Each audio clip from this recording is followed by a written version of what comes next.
할렐루야. 2023년 4월의 마지막 주일 4월 30일 주일입니다. 오늘은 고린도전서 4장 말씀을 함께 나누게 되는데요. 4장 1절부터 21절을 본문으로 삼아서 말씀의 선을 지키며 살아야 합니다. 말씀의 선을 지키며 살아야 합니다. 이런 제목으로 하나님의 말씀을 선포하기 원합니다. 신약성경 267쪽이 되겠습니다. 나라와 나라 사이에 보이지 않는 선이 있습니다. 그것을 우리는 흔히 국경이라고 그러죠. 그 국경을 넘기 위해서는 국가 간의 조약에 의해서 공인된 증명서를 발급받아야 되는데 그것이 바로 비자입니다.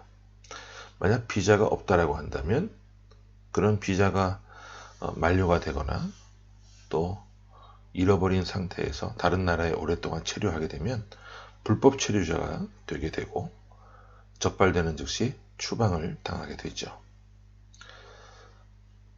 만약에 이렇게 소속 국가가 없다, 정말 위험한 일을 당하게 될 수도 있고, 만약에 이것을 신앙생활에 적용을 해서 소속 교회가 없다라고 했을 때,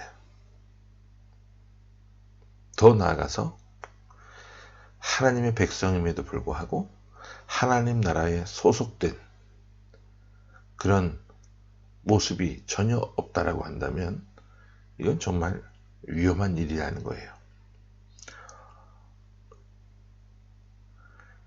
그런데 국가 간에 이런 국경이라고 하는 선이 있는 것이 아니고요. 개인과 개인 사이에, 그리고 공동체와 공동체, 또 개인과 공동체 사이에도 보이지 않는 선이 존재합니다. 이 선을 잘 지키는 사람들을 우리는 좋아하고 그런 사람들을 가까이 합니다. 반면에 보이지 않는 선을 자기 멋대로 넘나드는 사람은요, 공동체에서 함께 하기가 굉장히 어려운 사람들이에요.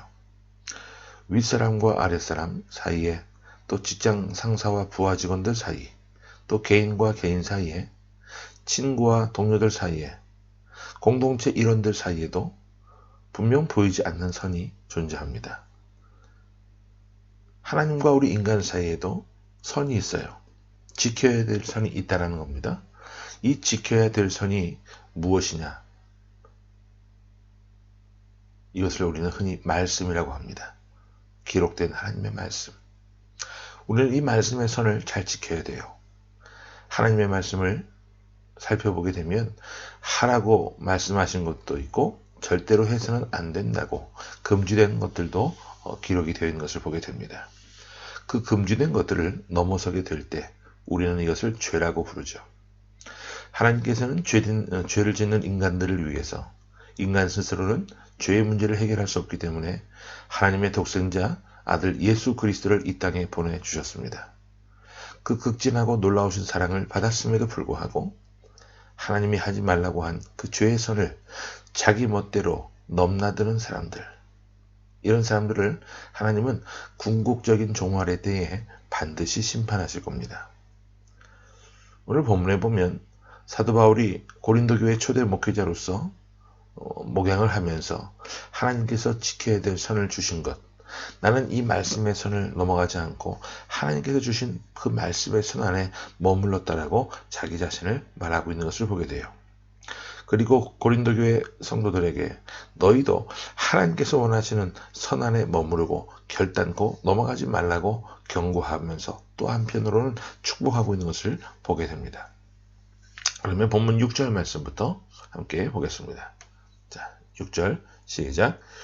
형제들아, 내가 너희를 위하여 이 일에 나와 아볼로를 들어서 본을 보였으니 이는 너희로 하여금 기록된 말씀 밖으로 넘어가지 말라 한 것을 우리에게서 배워 서로 대적하여 교만한 마음을 가지지 말게 하려 함이라. 바울이 아볼로를 함께 얘기하면서 본을 보였다라고 이야기합니다. 그러면서 뭐라고 또 이야기를 합니까? 기록된 말씀 바깥으로 넘어가지 말라. 바울이 이 말씀을 전한 이유는 우리가 전에서도 계속 살펴봤지만 고린도 교회 안에 성도들 간에 파벌이 나뉘어져 있었기 때문이었죠. 서로가 서로를 대적하고 미워하고 있었습니다. 바울파와 아볼로파, 또 게바와 그리스도파가 이렇게 나뉘어져서 서로 물어뜯고 핥히는 그런 일이 그치지 않고 있었어요. 이 심각한 분열의 문제, 하나님께서는 교회 안에서 당을 짓고 파벌을 짓는 모습들을 바라보시면서 이렇게 당을 지어놓고 또 파벌을 정해서 서로 대적하라고 말씀하신 적이 한 번도 없는데, 이렇게 하는 것은 큰 죄라고 분명히 말씀하셨는데도 불구하고 그들은 기록된 그 말씀의 선을 자기들 멋대로 넘나들고 있었다라는 거예요. 그래서 바울은 너희들은 기록된 말씀 밖으로 결단코 넘어가지 말라. 그래서 서로 나뉘어서 싸우지 말라고 전하고 있는 것이죠. 바울이 이렇게 말씀하고 있으며 자기 자신은 하나님의 말씀 앞에서 어떻게 살았는지, 또 어떤 자세로 그리스도의 복음 앞에서 살았는지를 증거합니다. 우리 1절과 2절을 함께 계속해서 보겠습니다. 자, 시작. 사람이 마땅히 우리를 그리스도의 일꾼이요 하나님의 비밀을 맡은 자로 여길지어다. 그리고 맡은 자들에게 구할 것은 충성이니라. 바울 스스로 자기 자신은 하나님 앞에서 충성했다라고 증거합니다.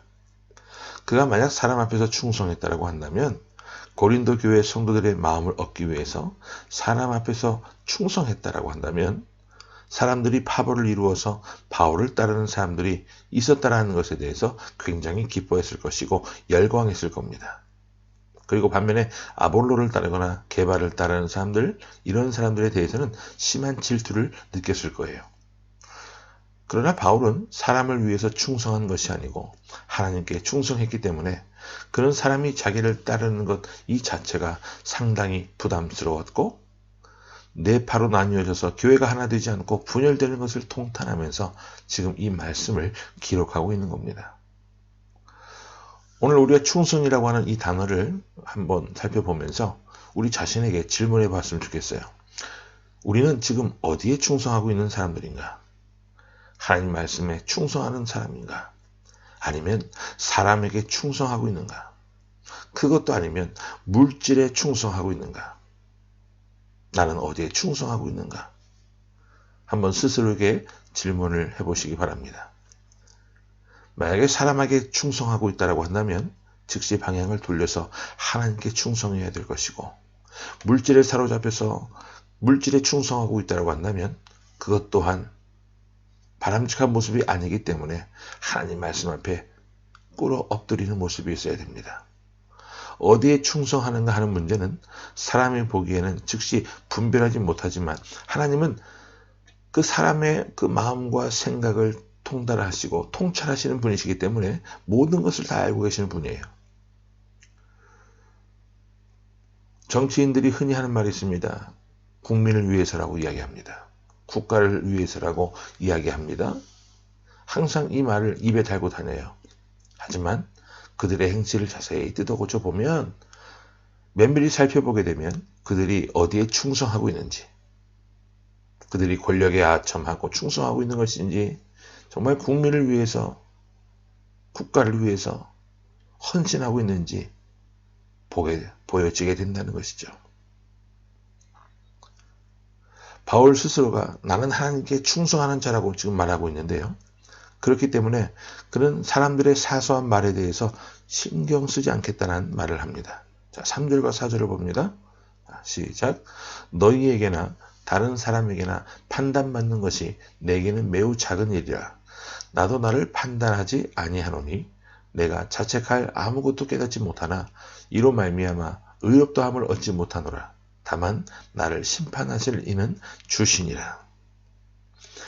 바울은 충성해야 될 분이 하나님 한 분임을 분명히 하고 있기 때문에 사람들이 자기를 어떻게 판단하는 것에 대해서 신경 쓰지 않겠다. 그것은 아주 작은 일이라고 단언하고 있어요.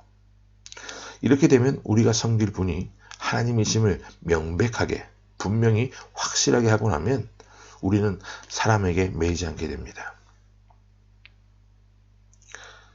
이렇게 사는 사람이야말로 저는 대단한 자유를 가진 사람들이라고 봐요. 우리는 어디에 충성하고 있습니까?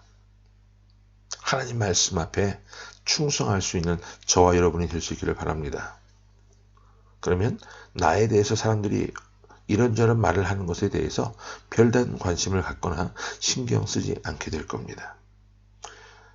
교회 안에 보면 또 주변에 많은 사람들을 만나보게 되면 교회 안에서 상처를 받았다라고 이야기하는 사람들이 굉장히 많은 것을 보게 돼요. 사람에게 상처받는 사람들, 그런 사람들이 많은 이유가 무엇이겠습니까? 실제로 사람에게 상처를 주고받는 그런 일도 있을 수 있고요. 또 어떤 부류의 사람들은 하나님께 충성하지 않고 사람에게 충성하기 때문에 내가 충성한 그 사람이 내 마음에 상처를 주면 그 상처에 또 아파하고 오랜 시간 동안 방황하는 모습을 보게 됩니다. 여러분, 사람이 아닌 하나님에게 충성하는 우리가 될 수 있기를 바랍니다. 하나님은 결코 우리를 배신하지 않으세요. 사람은 언제든지 우리를 등지고 손바닥 뒤집듯이 등 돌릴 수 있지만 하나님은 결단코 우리를 배신하지 않으신다는 겁니다. 하나님에게만 충성해서 하나님의 사랑을 받는 우리가 될 수 있기를 간절히 바랍니다. 계속해서 5절 말씀을 봅니다. 시작. 그러므로 때가 이르기 전 곧 주께서 오시기까지 아무것도 판단하지 말라. 그가 어둠에 감추인 것들을 드러내고 마음의 뜻을 나타내시리니 그때에 각 사람에게 하나님으로부터 칭찬이 있으리라. 우리가 하나님께만 충성해야 될 이유가 뭐냐? 바로 종말의 때에 있을 일 때문에 그래요. 종말의 때에 하나님께서는요, 하나님 한 분에게 충성한 사람들, 마지막 날 그 심판 때에 우리가 개인의 종말을 맞게 되어서 하나님의 심판대 앞에 섰을 때, 그때 하나님은요, 우리가 지금까지 어디에 충성했는가를 명확히 드러내시게 됩니다. 하나님께 충성해 온 사람들은 그때 하나님께서 잘했다. 착하고 충성된 종아, 네가 작은 일에 충성하였으니 내가 큰 것을 너에게 맡기겠다. 하나님께서 두 팔 벌려 우리를 안아주시고 인도해 주시고 큰 상급을 베풀어 주실 겁니다. 하지만 반대로 사람에게 충성하고 물질에 충성하고 피조물에게 충성한 자들, 하나님은 그들에게 천국을 허락하지 않으세요. 바울은 하나님에게 충성하면서 자신은 제일 마지막까지 고생하고 만물의 찌꺼기같이 되었다라고 고백을 하는데, 우리 11절부터 13절 보고 정리합니다. 자, 시작. 바로 이 시각까지 우리가 줄이고 목마르며 헐벗고 매맞으며 정처가 없고 또 수고하여 친히 손으로 일을 하며 모욕을 당한 즉 축복하고 박해를 받은 즉 참고 비방을 받은 즉 권면하니 우리가 지금까지 세상의 더러운 것과 만물의 찌꺼기같이 되었도다.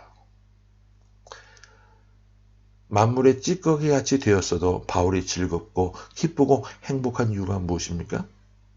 그는 종말의 날에 하나님의 칭찬을 받을 그 한 가지를 붙잡고 그 길을 위해서 올곧게 달려왔기 때문에 그래요. 우리가 이제 또 새로운 한 주간을 살게 됩니다. 이 한 주간을 살면서 내가 충성해야 될 것이 누구인지, 내가 사람에게 충성해서 하나님께서 정한 하지 말라고 말씀하신 그 선을 넘고 있지는 않은지 우리 자신을 한번 돌아보고요.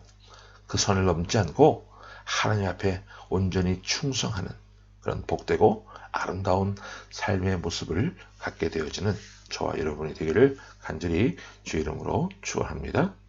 아멘. 함께 기도하겠습니다. 주님, 은혜를 감사합니다.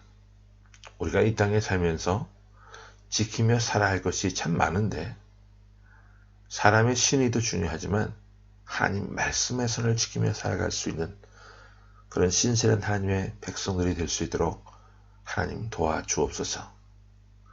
말씀의 경계선을 넘었다 또 들어왔다 하면서 방황하고 또 세상과 함께 양다리를 걸치고 살아가는 그런 어리석은 인생의 모습이 되지 않도록 하나님 우리에게 믿음을 허락해 주시고, 오직 믿음, 전적인 은혜로 하나님과 사랑 앞에 세움받을 수 있는 거룩한 주의 용사를 되게 하여 주옵소서.